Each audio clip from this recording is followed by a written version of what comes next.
In this video, I'm going to give you my 3 best tips for improving your artwork. So 1, use bigger brushes. 2, use more paint. And 3, spend less time focusing on the details, more time focusing on shape and colour. These 3 tips are the things that stepped up my artwork from a beginner level to a more advanced and more professional looking level. And I just want to share these tips with you.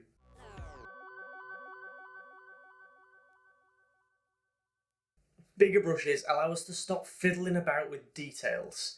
They allow us to focus on those shapes and those structures and those colours without worrying and getting lost into those sharp edges. As a beginner, it can be tempting to get lost in the details. You might see these super hyper-realistic paintings and think, I want to create paintings like that. That is the epitome of amazing artwork. If you just jump straight into trying to paint and recreate all of those details, then you're not going to create very good artwork.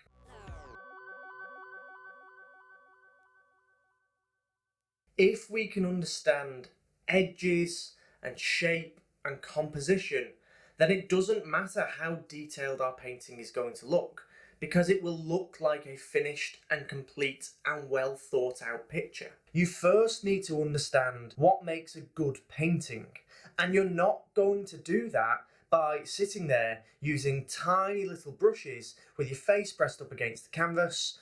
What you're going to have to do is use bigger brushes, and what using those bigger brushes does is allow you to step away and step back from that painting. It allows us to think more and focus on the brushwork and making every single mark count. You're not rushing through tiny little details, and you're making these big, bold or bolder expressive marks, and each mark has a purpose to draw the viewer into a painting. If you can understand that and get a grasp on that early on, then you will just fly through your artistic development, and every painting you produce will just get better and better and better.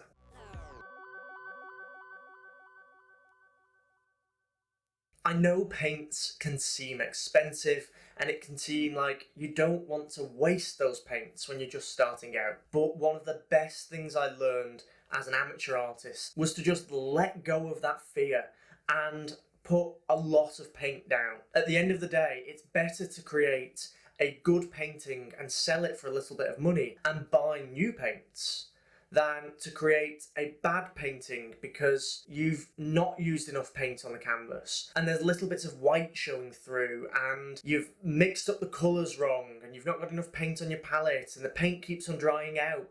It just poses more problems than it fixes. So make sure that you put a big squirt of paint on your palette. It helps it to stop drying out. It helps you feel more comfortable about applying that paint. You don't feel like you have to use it sparingly, and it results in much better and much more interesting and textured paintings. If realism is something that you want to achieve, then why not check out this video here where I go through more of my tips for trying to create realistic looking art. As always, thank you so much for watching, and I'll see you next time.